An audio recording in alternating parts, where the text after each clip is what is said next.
Good evening and welcome to the 11th episode of 3 Minute Thursdays. In April 2000, the dot-com bubble burst, taking with it $1 trillion of market value. This really shook me up because me and my teams were first to help our customers move to e-business applications.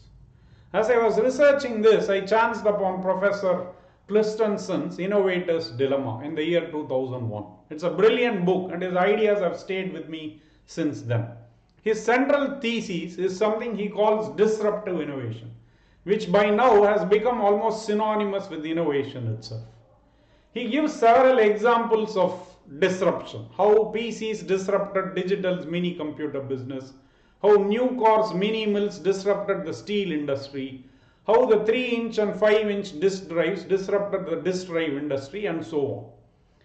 And his counterintuitive insight is that our very aspirational value, serving customers very well because the customer is always right, results in what he calls performance oversupply. Now, what is this performance oversupply?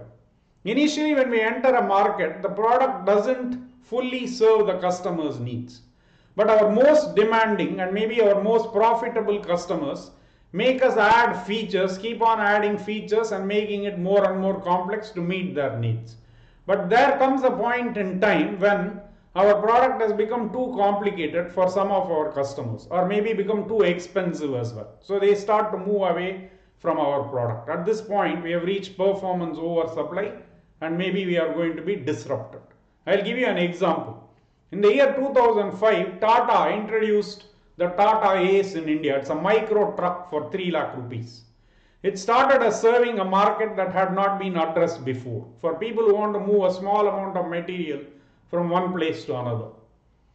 Now their nearest competitor, Ashok Leyland, took 6 years to respond to this product. By then Tata had a stranglehold on this market.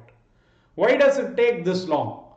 Now the truck production line cannot make the micro truck also. So you need an entirely different production line.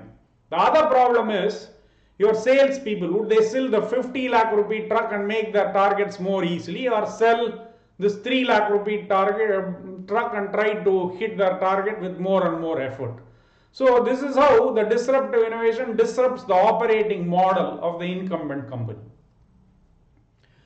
The thing is, many of us have mistakenly thinking that iPhone and Alexa and Tesla are disruptive innovations. They are not. They use a very different innovation strategy which we may cover later in this series. Now, how do we tackle disruption?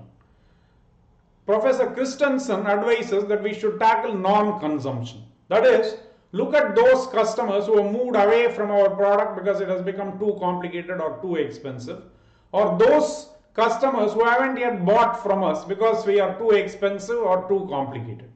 If we are able to serve this market with a new product, we would have ended up disrupting ourselves, thereby preventing other companies from disrupting us.